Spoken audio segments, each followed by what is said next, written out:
seeing more demands from customers that seem to expect their private banking relationships to be a little bit more kind of family office focused. In Europe, you're probably third or fourth generation wealth, and whereas Asia is probably hitting the first and second generation inflection points.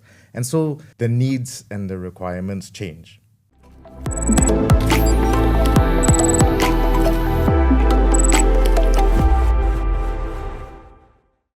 I wanted just to touch on very quickly some of the other trends that we identified in the report and see if you guys have any comments. One is obviously around, I think it was defined as millionaire migration. So this is really socioeconomic factors, tax conflicts, etc., forcing people to review where they choose to base themselves. And I think Singapore net has been a beneficiary of what we've seen recently. Is that something that you've seen as well? Are you seeing more activity here in the region recently? Or? Probably definitely in the last few weeks. That's true, yeah. Maybe I can share from my perspective. I think Middle East was a very big factor in the last few years. So we see more and more international global private banks build a booking center, or at least advisory center at the IFC in Dubai or Abu Dhabi.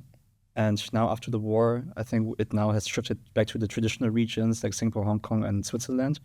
I'm not sure what will come next in the next 1 or 2 years, but I think that diversification is definitely key for banks and clients as well.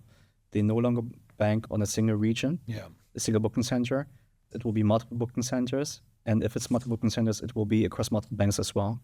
We've seen a lot of inflows, obviously, into Dubai, the launch of a lot of family offices, investment into the private banking offerings, but we're not seeing everything move. It's generally a diversification play, if you like. Yeah. And I'm confident that it will recover very quickly, hopefully quite soon. The other point that we saw that was associated with that migration was, we talked earlier about the changing client expectations in terms of the digital engagement, but we're also seeing more demands from customers that seem to expect their private banking relationships to be a little bit more kind of family office focused, so looking for advice in areas beyond traditional investment advisory and to consider things like tax planning, residency, and all these sort of additional services that people need that are maybe more focused on lifestyle as well. Is that something that UOB see, or do you have an offering that sits in that space? No, we do have a wealth planning team, and they look at things like intergenerational transfer. You want to do legacy planning and philanthropy. We do have a team that helps people with those sorts of things.